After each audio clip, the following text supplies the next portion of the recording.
사랑하는 여러분, 오늘 본문 말씀을 가지고 너희는 이렇게 믿으라 10번째 시간으로 재림하실 예수님이라는 제목으로 함께 은혜를 나누겠습니다. 우리 제목을 함께 따라 하시겠습니다. 너희는 이렇게 믿으라 재림하실 예수님. 한 번 더 따라 하시겠습니다. 너희는 이렇게 믿으라 재림하실 예수님. 네, 감사합니다. 사랑하는 여러분, 오늘은 사도신경 강의 10번째 시간으로 사도신경의 두 번째 주제인 성자 예수 그리스도에 관한 마지막 신앙 고백, 거기로부터 살아있는 자와 죽은 자를 심판하러 오십니다. 즉 예수님의 재림과 관련된 신앙 고백에 대해서 강해를 하겠습니다. 그런 해가 되시기를 간절히 바랍니다. 이에 앞서서 먼저 지난 시간의 내용 우리 간단하게 다시 한번 생각을 해보겠습니다. 지난 시간에 우리는 예수님의 승천과 관련된 신앙 고백에 대해서 우리가 말씀의 은혜를 나눴습니다.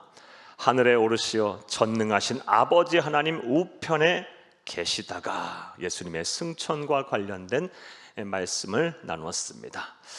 먼저 이 하늘에 오르시어 전능하신 아버지 하나님 우편에 계신다라는 이 신앙 고백의 의미가 무엇인지에 대해서 말씀을 여러분에게 드렸습니다. 하늘에 올라가셨다라는 것은 천국에 올라가셨다는 것이고, 하나님 우편에 계신다라는 것은 우리 예수님께서 천국에 올라가셔서 온 우주 만물을 통치하시는 권능으로, 권세를 가지고 힘과 능력을 가지고 온 우주 만물을 통치하시는 통치자가 되셨다. 모든 권세, 모든 만물이 우리 예수 그리스도에게 복종하게 되었다라는 사실을 의미한다고 여러분에게 말씀을 드렸습니다.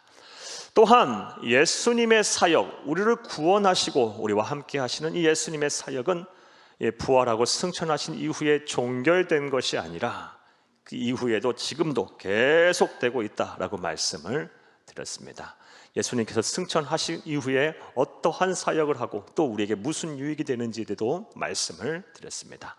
예수님께서 승천하신 이후 하시고 계시는 첫 번째 사역은 예수님께서는 우리를 위하여 천국의 거처를 예비하고 준비하고 계십니다. 천국 처소를 준비하고 계십니다. 이 말의 의미는 예수님께서 새로운 천국을 건설하거나 집을 짓고 계신다는 의미가 아니라, 우리가 죽은 이후에 우리는 우리의 선한 모습으로 천국에 갈 만한 자격이 없는 사람들입니다. 하지만 예수님께서 친히 천국 문을 활짝 여시고 우리를 천국으로 영접하신다라는 말씀이었습니다. 사랑하는 여러분, 따라서 우리가 이 세상 사는 동안 힘들고 어렵더라도 우리가 가야 할 곳은, 가게 될 곳은 영원한 본향인 천국이기에 이 천국의 소망을 가지시고 힘들고 어려운 삶을 잘 이겨내시기를 간절히 주의 이름으로 축복합니다.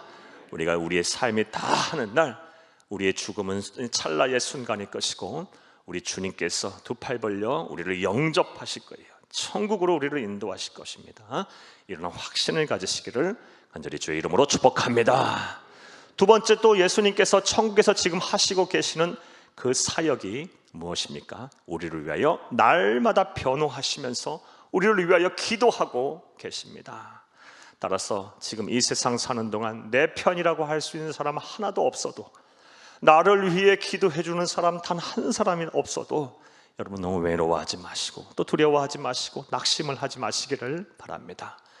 우리보다 우리를 더 사랑하시는 우리 주 예수 그리스도께서 날마다 탄식하시면서 우리를 위하여 기도하고 계십니다. 이를 온전히 믿으시며 여러분 삶의 속에서 위로를 받으시기를 간절히 바랍니다. 또한 우리가 이 세상 사는 동안 하나님의 공의의 심판으로부터도 자유로운 것은, 어찌 보면 매일 똑같은 죄를 반복해서 짓는 참 나약하고 참 보잘것없는 존재들인 우리에게 하나님의 공의의 심판이 바로바로 임하지 않는 것은, 날마다 하나님이신 예수님께서 우리를 위하여 변호하고 계시기 때문입니다. 이 모든 것이 우리 예수님께서 부활하여 승천하셔서 우리를 위하여 사역을 하고 계시는 것입니다. 이런 은혜를 우리에게 베풀어 주신 우리 구주 예수 그리스도에게 무한한 영광과 감사를 드리시는 여러분들이 다 되기를 간절히 주의 이름으로 축복합니다. 또 예수님께서 지금 천국에서 하고 계시는 세 번째 사역은 무엇입니까? 당신의 영인 성령님을 우리에게 보내셔서 우리와 영원토록 함께 하십니다. 사랑하는 여러분, 이제 우리는 언제 어디서나 누구나 주의 이름을 부르기만 하면 구원을 받습니다. 예수님을 그리스도로 믿기만 하면 구원을 받습니다. 주 예수 그리스도의 이름으로 기도하면 누구나 언제 어디서나 남녀노소 신분의 지위권을 막론하고 주 예수 그리스도의 이름으로 기도하면 누구나 하나님을 만날 수 있습니다. 하나님과 교제할 수 있습니다. 하나님의 능력이 우리의 능력이 됩니다. 할렐루야! 이 모든 것이 우리 주 예수 그리스도께서 천국에 올라가셔서 당신의 영인 성령님을 우리에게 보내주셨기 때문에 가능하게 된 은혜입니다. 사랑하는 여러분, 여기까지가 지난 시간에 대한 말씀이고 이제 오늘의 강의를 하겠습니다. 서두에서 여러분에게 말씀드린 대로 오늘은 사도신경 가운데 예수님의 재림에 관한 신앙 고백에 대한 강의를 하겠습니다. 거기로부터 살아있는 자와 죽은 자를 심판하러 오시리라. 강의의 순서는 먼저 이 재림과 관련된 일반적인 개관을 좀 해드리겠습니다. 몇 가지 정리를 좀 해드리겠습니다. 그 이후에 우리가 예수님의 재림을 기다리고 준비하고 또 맞이해야 할 텐데 어떠한 자세로 기다리고 준비하고 맞이하는 것이 바른 자세고 또 태도인지에 대해서 여러분에게 말씀을 드리겠습니다. 그런 은혜가 되기를 간절히 바랍니다. 자, 이제부터 시작을 해보겠습니다. 먼저 재림과 관련된 일반적인 개관을 좀 해보겠습니다. 첫째로 사랑하는 여러분, 예수님은 언제 이 세상에 다시 오실까요? 예수님의 재림의 때는 언제일까요? 사랑하는 여러분, 이에 대해서 절대 진리인 성경은 우리에게 명확한 답을 하고 있습니다. 마가복음 13장 32절에서 33절을 함께 읽겠습니다. 그러나 그날과 그때는 아무도 모르나니 하늘에 있는 천사들도 아들도 모르고 아버지만 아시느니라. 주의하라, 깨어있으라. 그때가 언제인지 알지 못함이라. 아멘. 아무도 모른다고 말씀하셨어요. 오직 성부 하나님만이 아신다고 말씀을 하셨습니다. 따라서 우리가 이 세상 사는 동안 몇 날 며칠 몇 시에 이 세상에 예수님께서 재림하시거나 아니면 인간의 인류의 종말이 온다고 하는 시한부 종말론자들의 말들은 다 거짓말이에요. 다 이단들이고 다 사이비들입니다. 사랑하는 여러분, 예수님이 이 세상에 재림하실 그 시기와 날은 아무도 몰라요.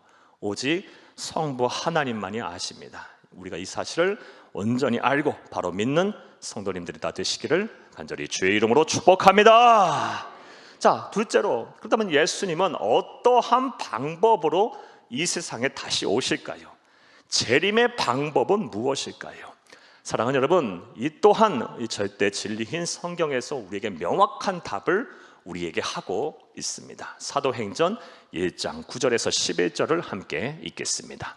이 말씀을 마치시고 그들이 보는 데 올려져 가시니 구름이 그를 가리어 보이지 않게 하더라. 승천하셨습니다. 10절 올라가실 때에 제자들이 자세히 하늘을 쳐다보고 있는데 흰옷 입은 두 사람이 그들 곁에 서서 11절 이르되 갈릴리 사람들아 어찌하여 서서 하늘을 쳐다보느냐. 너희 가운데서 하늘로 올려주신 이 예수는 하늘로 가심을 본 그대로 오시리라 하였느니라. 아멘. 사랑하는 여러분, 예수님의 초림, 처음 2000년 전에 성육신은 예수님은 성령의 능력으로 동정녀 마리아의 몸을 통해서 이 세상에 오셨습니다. 하지만 재림은 그러한 방식으로 오시는 것이 아니라 승천하신 모습 그대로 다시 오신다는 거예요. 공중으로 재림을 하시겠다라는 것입니다. 이것을 사도 요한 선생님께서는 좀 더 구체적으로 우리에게 말씀을 하고 있습니다. 요한계시록 1장 7절을 함께 읽겠습니다. 볼지어다 그가 구름을 타고 오시리라. 각 사람의 눈이 그를 보겠고 그를 찌른 자들도 볼 것이고 땅에 있는 모든 족속이 그로 말미암아 애곡하리니 그러하리라. 아멘. 사랑하는 여러분, 예수님은 비밀스럽게 오실 것이 아니에요. 천군 천사의 나팔과 호령에 맞춰서 모든 사람들이 보는 상황 속에서 공중에서 재림하실 거예요. 이게 예수님의 재림의 방법입니다.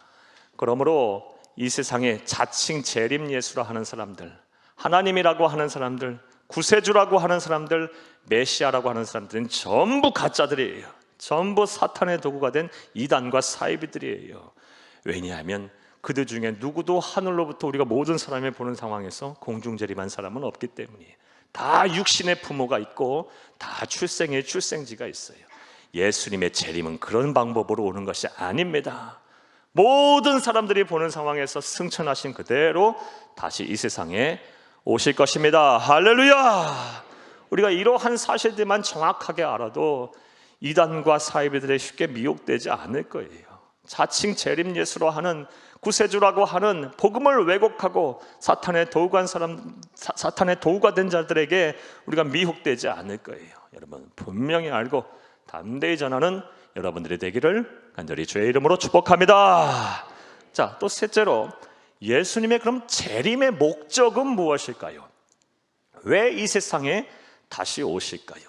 이에 대해서 사도신경의 원형을 만든 우리 사도들이 아주 정확하게 그 목적에 대해서 우리에게 남겨주었습니다. 오늘 우리가 살펴볼 신앙 고백에 대해서 신앙 고백을 함께 따라 하시겠습니다. 거기로부터 살아있는 자와 죽은 자를 심판하러 오시리라. 한 번 더 따라 하십니다. 거기로부터 살아있는 자와 죽은 자를 심판하러 오시리라. 사랑하는 여러분, 예수님의 초림은 2000년 전에 이 세상에 오시면 우리를 구원하시기 위해서 이 세상에 오셨습니다. 그것이 이 세상에 오신 목적이었어요. 하지만 예수님의 재림은 우리를 위한 구원이 아니라 심판하러 이 땅에 오신다라고 우리에게 말씀을 하고 계세요. 심판하기 위해서 이 세상에 오세요. 그리고 그 심판의 대상은 살아있는 자와 죽은 자들입니다. 자, 그렇다면 이 심판의 대상인 살아있는 자와 죽은 자들은 또 누구를 말하는 것일까요? 사랑하는 여러분, 여기서 말하는 살아있는 자와 죽은 자는 인류 역사에 등장했던 모든 사람들을 다 말하는 거예요. 예수님이 재림하실 때에 살아있는 사람들과, 그리고 예수님이 재림 전에 이미 죽어서 의인이 돼서 예수를 그리스도로 믿어 천국에 간 사람들, 그리고 이미 지옥에 간 사람들까지 전부 부활하여 하나님의 앞에 서게 된다는 것입니다. 예수님의 재림 때의 심판은 모든 인류, 이 세상에 존재했던 모든 인류, 살아있는 자와 죽은 자를 전부 다 부활시켜서 우리가 하시는 심판임을 믿으시기를 간절히 주의 이름으로 축복합니다. 자, 그다음 또 좀 더 구체적으로 좀 생각을 해보겠습니다. 이러한 예수님의 최후의 심판은 어떠한 과정 속에서 이루어질까요? 먼저 이에 대해서 마태복음 우리 25장 32절에서 34절을 함께 읽겠습니다. 모든 민족을 그 앞에 모으고 각각 구분하기를 목자가 양과 염소를 구분한 것 같이 하여, 모든 민족, 예수님의 재림 때 살아있는 자들이나 아니면 이미 죽어서 천국에 갔거나 지옥에 갔거나 전부 부활하여 하나님이신 예수님 앞에 서게 된다는 것입니다. 그리고 예수를 그리스도로 믿어 하나님의 은혜로 말미암아 의인이 된 사람들은 양으로 상징이 되는 사람들이에요. 그들이 어디 선답니까? 심판의 주이신 예수님의 오른편에 서게 되고, 그리고 예수를 구세주로 믿지 아니하고 하나님을 알되 그를 경외하지 아니하고, 또 타락한 자들은 어디?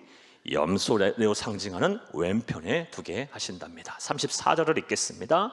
그때의 임금이 그 오른편에 있는 자들에게 이르시되, 내 아버지께 복을 받을 자들이여, 나와 창세로부터 너희를 위하여 예비된 나라를 상속받으라. 창세로부터, 태초부터 이미 존재했던 천국으로 우리를 인도하신다는 것입니다.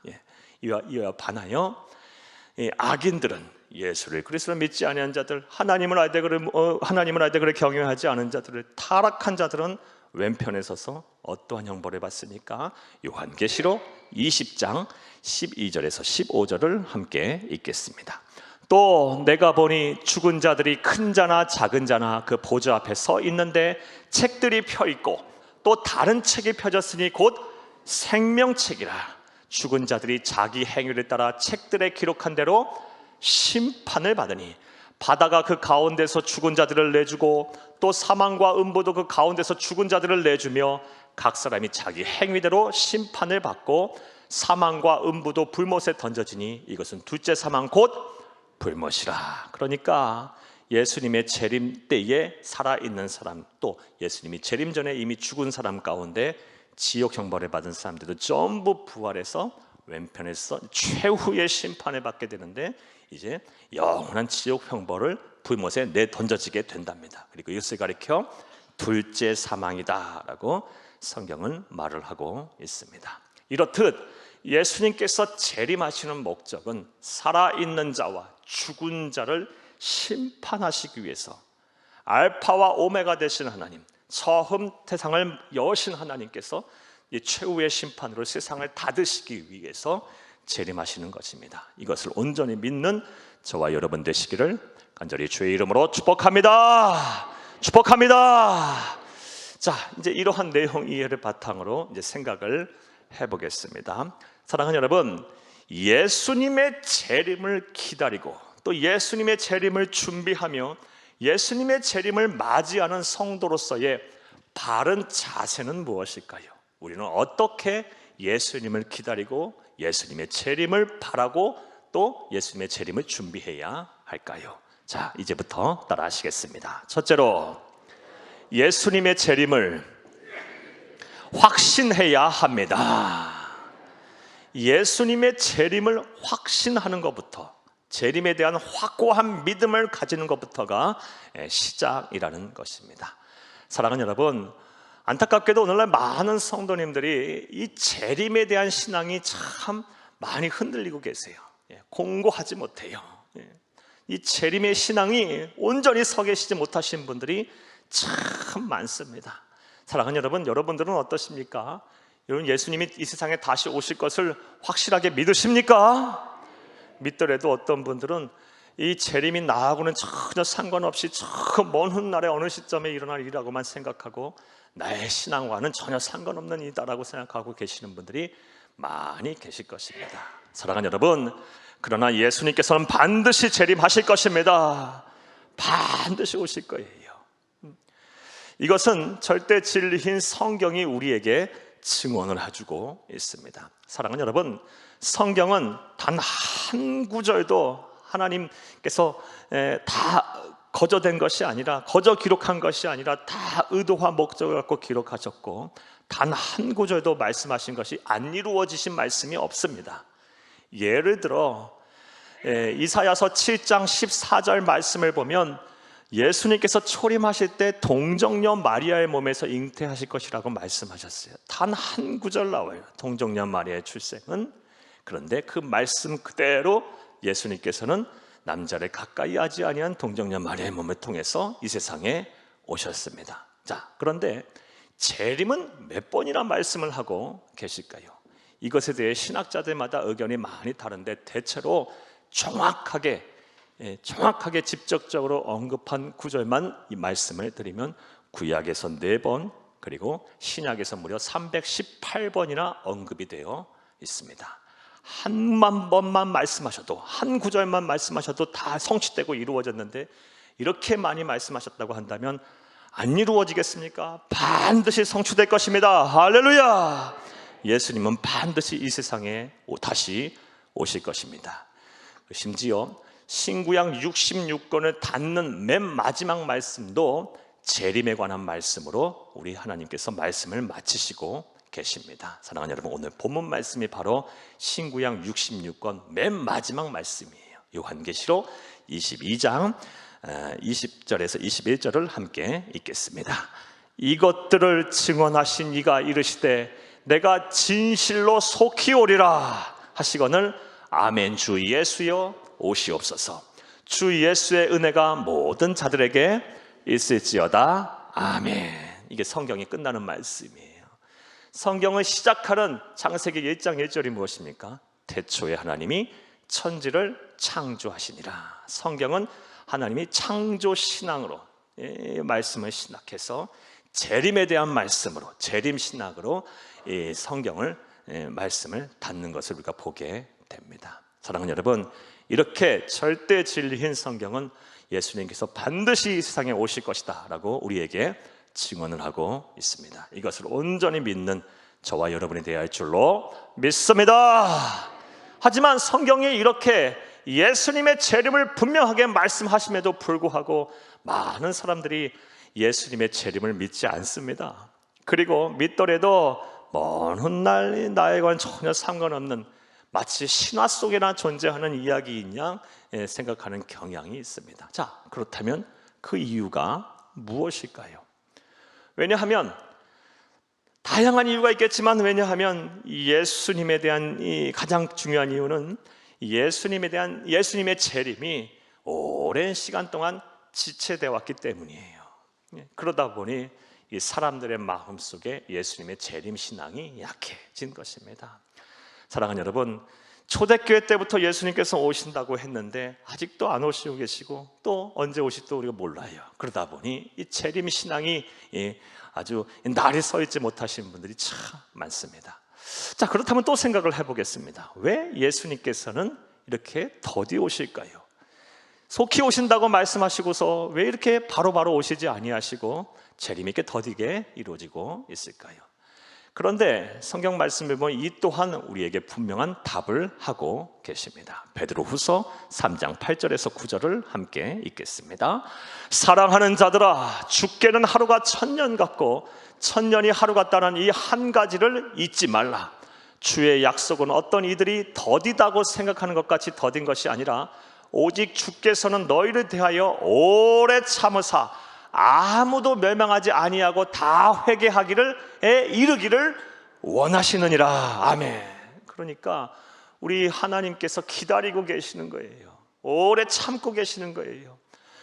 당장 내려가서 심판을 하고 싶으신데 우리의 하나님께서 모든 사람을 구원받게 하려고, 한 영혼도 잃어버린 바 되지 않게 하시려고 참고 참으시면서 계속해서 기다리고 계시는 것입니다. 언젠가 전 세계 땅끝까지로 복음이 증거되고 예수를 믿을 모든 기회들을 사람들이 다 얻게 된 후에 그때가 이르게 되면 하나님께서 반드시 그날을 택하여 예수님을 이 세상에 보내실 것입니다. 사랑하는 여러분, 우리의 이 사실을 분명히 알기를, 또 온전히 믿기를 간절히 주의 이름으로 축복합니다.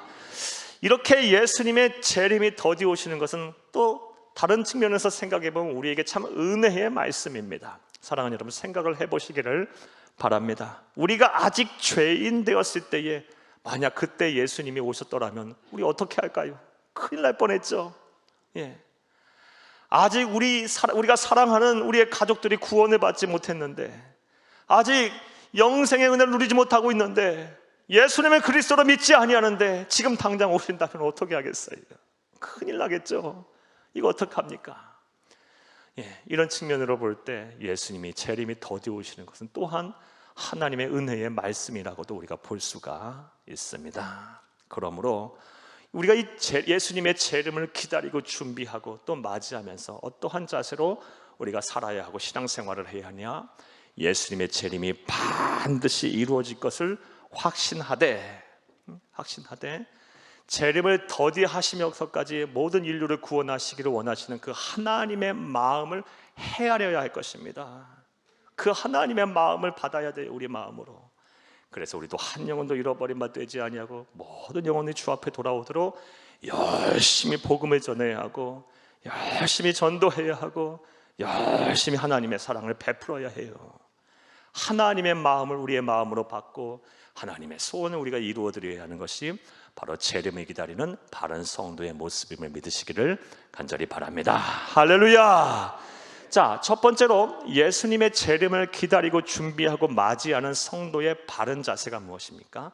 예수님의 재림을 확신해야 한다라는 것입니다. 자, 또 둘째로 우리는 어떠한 자세로 예수님의 재림을 기다리고 준비하고 맞이해야 할까요? 따라 하시겠습니다. 둘째로, 바른 종말론적 신앙을 가져야 합니다.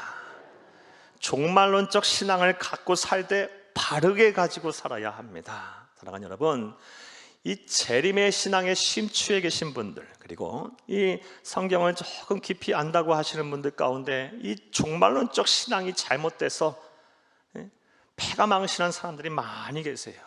그리고 영적으로 막 혼미해지고 잘못된 길, 그릇된 길로 가서 파멸의 길을 잃으신 분들이 참 많습니다. 따라서 이 성도는 반드시 종말론적 신앙을 가지고 살아야 합니다. 예수님께서 반드시 이 세상에 오신다, 끝이 있다, 반드시 오셔서 심판하신다는 이 종말론적 신앙을 갖되 바르게 가져야 합니다. 자, 그렇다면 바른 종말론적 신앙이란 무엇일까요? 이에 대해서 참 많은 말씀을 드릴 수가 있는데 오늘은 두 가지만 꼭 말씀을 드리겠습니다. 이 두 가지를 꼭 기억하시기를 바랍니다.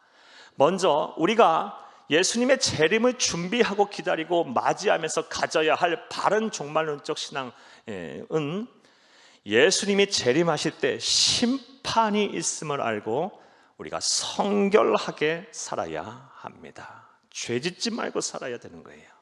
구원받은 하나님의 백성이라 할지라도 반드시 성결하게 살아야 돼요. 죄를 졌으면 회개해야 하고 다시는 똑같은 죄를 짓지 않도록 의지적으로 결단하고 이제 하나님 편에 돌아서야 해요. 오른편에 서야 해요. 양의 편에 서야 합니다.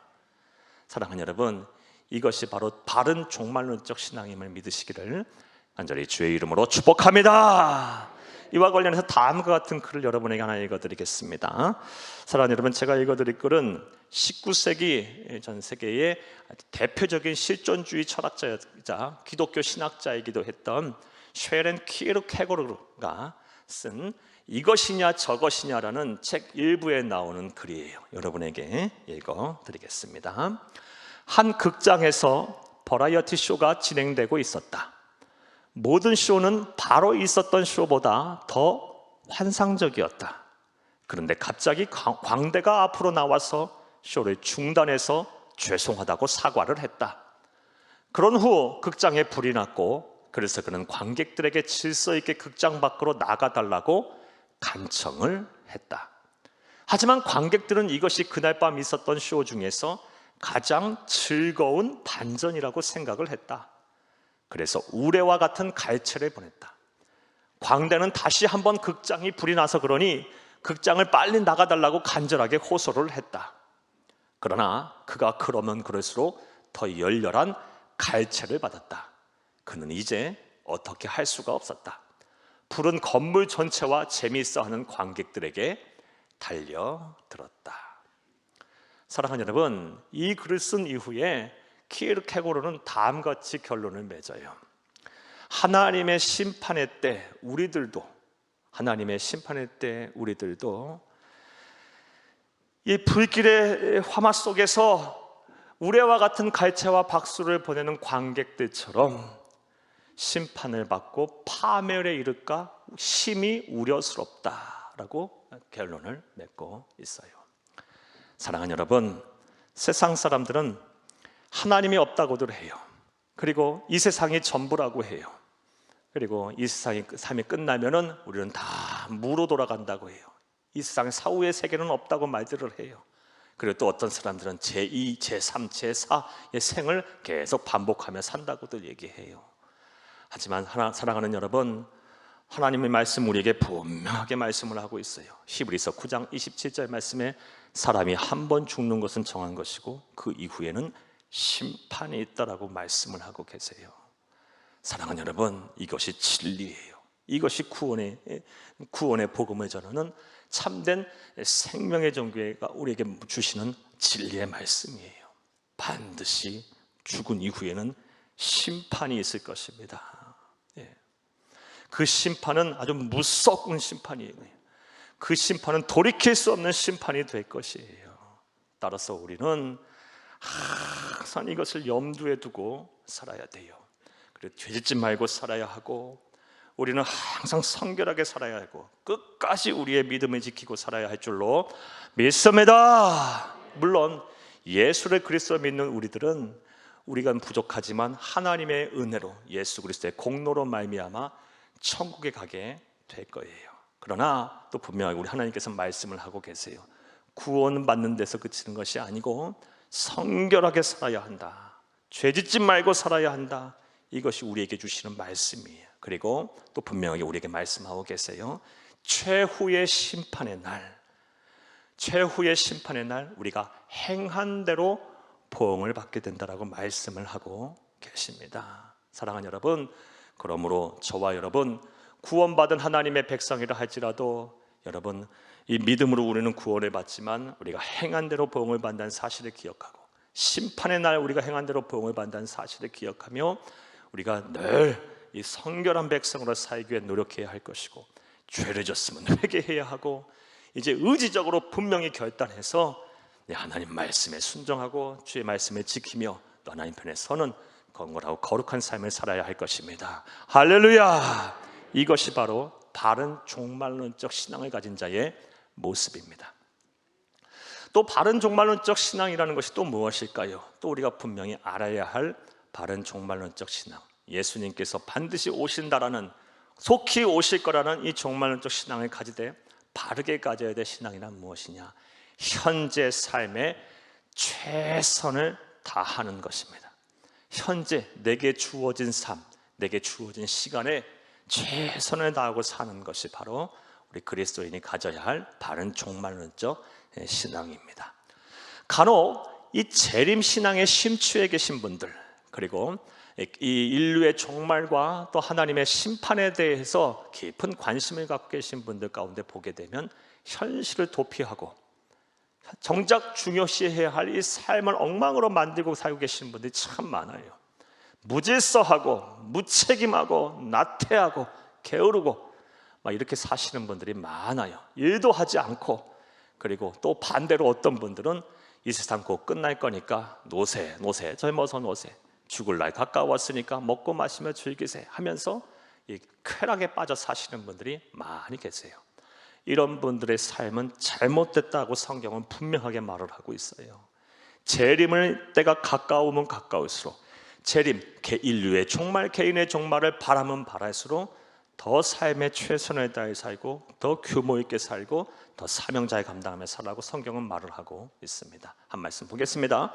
데살로니가후서 3장 11절에 12절 함께 읽겠습니다. 우리가 들은즉 너희 가운데 게으르게 행하여 도무지 일하지 아니하고 이를 만들기만 하는 자들이 있다 하니 이런 자들에게 우리가 명하고 주 예수 그리스도 안에 권하기를 조용히 일하여 자기 양식을 먹으라 하노라. 아멘. 데살로니가 교회 성도들 가운데 예수님의 재림을 바라면서 일도 하지 아니하고 나태하고 게으르고 현재 삶에 충실하지 아니하고 그런 성도들이 많이 있었어요. 그러다 보니 사도 바울이 성령의 감동을 받아 이들을 향하여 권면하고 있는 말씀이에요. 너희들 게으르게 사는 것이 뜻이 아니다. 예수님을 바란다면 현재 삶에 충실해라. 열심히 일해라. 조용히 일해. 자기 양식 너희들이 먹을 거 너희들이 챙겨 먹어라. 열심히 일해라 라고 권면을 하고 있는 것입니다. 사랑하는 여러분, 이러한 모습이 바로 이렇게 재림의 때가 가까우고 또 개인의 종말이 온다 할지라도 현재 삶에 최선을 다하며 주신 사명 감당하며 사는 것이 바로 진정한 그리스도인의 바른 종말론적 신앙입니다. 이와 관련해서 다음과 같은 말씀도 한번 드려보겠습니다. 사랑하는 여러분, 감리교회 창시자이고 우리 기독교 대한선교회 신학에 큰 영향을 준 존 웨슬리라는 분이 계십니다. 이분은 18세기 이 타락했던 영국 사회를 성결하게 바꿔놓은 영적 각성운동을 일으키신 분입니다. 그리고 세계는 나의 교구다 라고 하면서 수백만 명을 전도하신 분이에요. 이분에게 제자들이 다음과 같은 질문을 했다고 합니다. 선생님, 내일 12시에 예수님께서 오신다면 선생님은 지금 무엇을 하시겠습니까? 라고 물었더니 웃으면서 조금도 고민하지 아니하고 나는 변함없이 내게 주어진 일을, 오늘 내가 해야 할 일을 변함없이 하겠다라고 말을 했다고 합니다. 사랑하는 여러분, 이러한 삶의 모습이 바로 종말론적, 바른 종말론적 신앙을 가진 자의 모습이에요. 우리가 내일 죽는다고 해도 우리의 마음이 요동할 이유가 하나도 없어요. 죽음은 찰나의 순간일 것이고 우리는 영원한 하나님의 나라, 결국 가야 할 나라를 가게 될 거니까요. 우리가 내일 예수님께서 재림하신다고 해도 우리가 부안해동할 필요가 하나도 없어요. 우리는 무엇을 하는 거예요? 현재 우리에게 주어진 삶의 자리를 지키는 거예요. 사명의 자리를 잘 지키고 신앙의 자리를 잘 지키고 가정의 자리를 잘 지키고 교회의 자리를 잘 지키면 되는 거예요. 그게 바로 성도의 바른 신앙관이에요. 종말론적 신앙관. 내일 예수님이 오시고 또 내일 내 삶이 끝난다고 해서 막 이리 뛰고 저리 뛰고 막 불안해하고 두려워하고 막 난리법석할 이유가 하나 없는 거예요. 항상 오늘이 마지막이다, 하나님이 내게 주신 마지막 시간이다라는 이런 종말론적 신앙관념을 갖고 살게 되면 우리에게 주어진 1분 1초가 참 귀하고 소중한 것입니다. 여러분, 특별히 우리에게 주신 사명 잘 감당하면서 여러분 매일매일의 삶에 최선을 다하시는 여러분 다 되시기를 간절히 주의 이름으로 축복합니다. 축복합니다. 자, 이제 말씀 맺겠습니다. 사랑하는 여러분, 오늘은 사도신경 가운데 예수님의 재림과 관한 신앙 고백에 대한 강해를 하였습니다. 여러분 꼭 말씀 들으신 거 기억하시고 이 말씀대로 사시기를 바랍니다. 사도신경의 이 원형을 만들 당시, 활발하게 전승전파할 당시인 1세기 초대교회 성도들은 우리와는 비교도 안 되는 상황 속에서 예수를 믿었습니다. 지금 우리 예수 믿는 거 참 이 코로나 상황 속에서 힘들고 어려운 면들이 많은데 지금과는 비교도 안 되는 어려운 상황 속에서 성도들은 믿음을 지켜야만 했어요. 그들은 예수를 믿게 되면 목이 잘리고 막 사자밥이 되고 또 막 기름에 튀겨지고 십자가에 매달려야만 했어요. 그리고 모든 재산이 막 몰수가 되고 사회적인 활동을 하지 못하고 막 굶주려야만 했고 가난해야만 했어요. 그런데도 그들은 믿음을 지켰어요. 배교하지 않았어요. 그리고 그들이 이렇게 믿음을 지킬 수 있었던 그 근저에는 이 재림 신앙이 있었어요. 그들은 재림의 신앙을 꽉 붙들고 믿음을 지켰어요.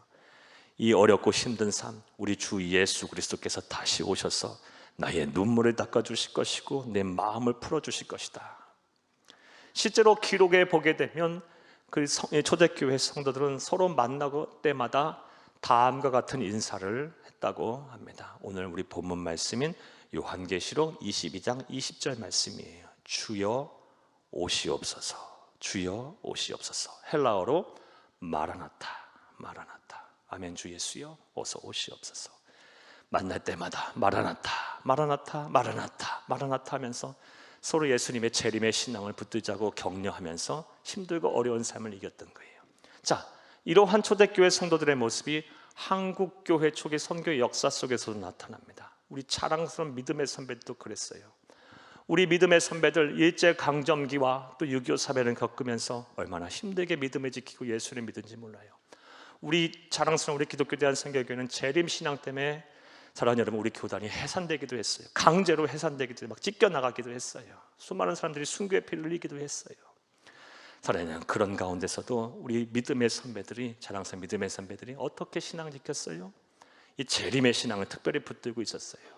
일제강점기 때 조사해 보니까 일제강점기 때 주의 종들이 이 말씀의 강단에서 가장 많이 설교한 본문이 바로 요한계시록이었어요. 재림의 신앙을 붙들자 하면서 이 어렵고 힘든 삶을 이겨내자라고 했고 우리들에게 이 찬란하고 영광스러운 신앙의 유산을 물려준 것입니다. 사랑하는 여러분, 이제 저와 여러분의 차례예요. 우리가 이 신앙을 잘 지켜야 돼요. 그리고 이 신앙을 잘 소유해야 되고 또 우리 후손들에게 잘 물려줘야 합니다. 예수님께서는 반드시 때가 되면 이 세상에 다시 재림하실 것입니다. 확신을 가지시기 바라요. 그리고 오셔서는 무섭게 심판을 하실 거예요. 그러므로 우리는 예수님의 재림을 바라되 늘 성결하고 거룩하게 살아야 할 것이고 또 나아가 매사 하나님이 우리에게 주신 사명, 특별히 영혼 구원의 사명을 다 감당하며 우리가 주어진 시간들을 소중하게 여기고 최선을 다하는 삶을 살아야 할 것입니다. 이렇게 사는 것이 바로 참된 성도의 모습이고 재림을 바라고 준비하고 기다리는 복된 성도, 지혜로운 성도의 모습입니다. 이렇게 사시기를 간절히 주의 이름으로 축복합니다. 축복합니다. 축복합니다.